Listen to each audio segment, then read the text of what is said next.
कहानी की शुरुआत एक छोटे से होटल को दिखाते हुए होती है जहां पर रहने वाला एक माइक नाम का आदमी अपना रूम छोड़कर जा रहा होता है। तभी उसकी नजर एक खूबसूरत सुनहरे बाल वाली लड़की पर पड़ती है जो उसके बगल वाले रूम में ही रहती है। अब उस लड़की की खूबसूरती देखने के बाद माइक के कदम थम ही जाते हैं, मानो अब वो वहां से आगे जा ही नहीं पाएगा। जिसके बाद माइक फिर से घर के अंदर जाता है और ये सोचकर कि आज एक रात और वो गुजार लेगा, क्या पता उसकी किस्मत कुछ और ही लिख रही हो। अब रात के टाइम जब उसे नींद नहीं आई तो वो होटल के पास वाले एक बार में जा पहुंचा। उसने बस इतना सोचा था कि वहां जाकर 2 पैक लगाकर चला आऊंगा, लेकिन उसकी किस्मत में तो शायद आज मजाक ही लिखा था, क्योंकि जब वो बार में पहुंचा तो बार काउंटर पर उसे वही सुनहरी बाल वाली लड़की दिखी। अब की बार हम देखते हैं वो लड़की वेट्रेस के रूप में वहां पर काम कर रही होती है। माइक बस उसे देखता ही रह गया। उसकी मासूमियत, उसकी आंखें और उसका लटकता हुआ बाल। इस वक्त उसकी आंखों के सामने सब कुछ एकदम स्लो मोशन में चल रहा था। अब माइक उस लड़की से पूछने वाला था कि क्या कोई उसका बॉयफ्रेंड है या फिर नहीं, लेकिन तब तक लड़की के हाथों से ट्रे गिर जाता और वो झुककर चीजों को उठाने लगती है। लेकिन माइक रुक जाता है, अपने दिल को संभालते हुए वो उसके सामने कुछ भी कह नहीं पाता और बस चुपचाप अपने रूम में जाकर लौट जाता है।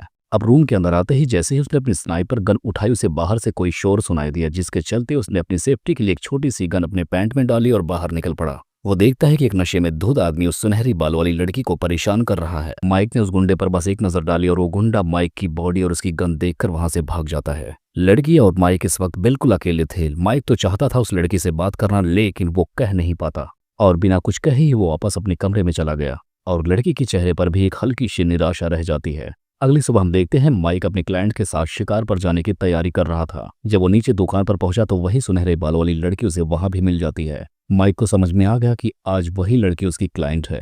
लड़की यहाँ पर माइक को बताते हैं कि उसके पिता को जंगल के शिकार का बहुत शौक था और उसके पिता की आखिरी इच्छा थी कि मरने के बाद उनकी अस्थियों को इसी जंगल में छोड़ दिया जाए। और अपने पिता की आखिरी इच्छा को पूरी करने के लिए माइक को अपने साथ ही जंगल में लेकर आई थी ताकि वो कोई अच्छी सी सुरक्षित जगह ढूंढ सके। माइक ने उसे वहीं पर रुकने के लिए कहा और खुद लौट गया। जिसके बाद वो पहाड़ की चोटी तक पहुंच जाता है और वहीं पर उसे कुछ अजीब नजर आता है। जब माइक ने पास से जाकर देखा तो उसे वहां पर एक मरा हुआ सैनिक मिलता है, लेकिन उसे असली झटका तो तब लगता है जब पास में ही वो एक पुराना सूटकेस देखता है। जैसे ही उसने उसे खोला उसकी आंखें फटी की फटी रह जाती हैं, क्योंकि उस सूटकेस में बहुत सारे पैसे भरे पड़े थे। माइक ने फट से कैश को अपने बैग में रखा और फिर से वो उस लड़की के पास लौट गया, लेकिन तब तक गोलियों की बौछार शुरू हो जाती है क्योंकि कोई और भी उन पैसों के पीछे था। माइक उस लड़की केन को पकड़कर झाड़ियों के पीछे से लेकर जाने लगा। चारों तरफ गोलियों की गूंज और मौत की सरसराहट गूंज रही थी, लेकिन माइक भी कोई आम आदमी नहीं था। वो एक स्पेशल फोर्स का पूर्व सैनिक था। उसने कुछ ही मिनट के अंदर कई सैनिकों को ठिकाने लगा दिए, लेकिन जब दुश्मनों की संख्या बढ़ने लगी तो माइक ने होशियारी से उस लड़की को साथ में लेकर जंगल की गहराई की तरफ जाने लगा। और अब से कहानी में आगे जो होने वाला है वो इन दोनों की जिंदगी हमेशा के लिए बदल कर रख देगा। हम देखते हैं सैनिक अब पूरी ताकत से पूरे जंगल पर कब्जा कर रहे थे, यहाँ तक कि बाइक, मोटरसाइकिल, कार वगैरह सब कुछ। उनके पास कोई भी ऐसा हथियार नहीं था जो ना हो, क्योंकि उनके हाथ से वो $1 मिलियन जा रहा था। माइक गाड़ियों की आवाज सुनकर ही घटना को भांप लेता है, जिसके बाद वो तुरंत उस लड़की केन को झाड़ियों में छिपा देता है और उससे कहता है कि तुम यहाँ से मुझे कवर फायर देना। अब माइक जानबूझकर सैनिकों के सामने दौड़ा ताकि बाइक वाले बदमाश उसे देखकर उसके पीछे पड़ जाएं, लेकिन इधर केट ने निशाना ताना और माइक की चालाकी काम कर गई। दोनों की शानदार टीम वर्क से वो दोनों बाइक वाले बदमाश मारे जाते हैं। अभी ये दोनों रिलैक्स नहीं हुए थे तब तक एक झाड़ियों में से स्नाइपर निकलता और केट को पकड़ लेता है, लेकिन माइक ने स्फूर्ति दिखाते हुए एक सटीक शॉट से उस बूढ़े को मार दिया। अब हालात पर काबू पाकर दोनों फिर से जंगल की तरफ चल पड़े। भागते टाइम माइक ने देखा कि केट की पैर से खून निकल रहा था और अगर फौरन उसके साथ कुछ नहीं किया गया तो उसकी हालत और भी खराब हो सकती है। अब वो तुरंत घुटनों पर बैठकर उसका जख्म देखने लगा। माइक ने जब देखा तो खुशकिस्मती से वो घाव काफी ज्यादा बड़े नहीं थे, बस एक मामूली खरोच थी।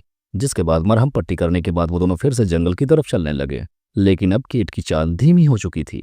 अब यहाँ पर माइक ने एक बहुत ही होशियारी वाला काम किया। उसने अपने साथ रखे कैश को एक पेड़ के खोखले में छिपा दिया।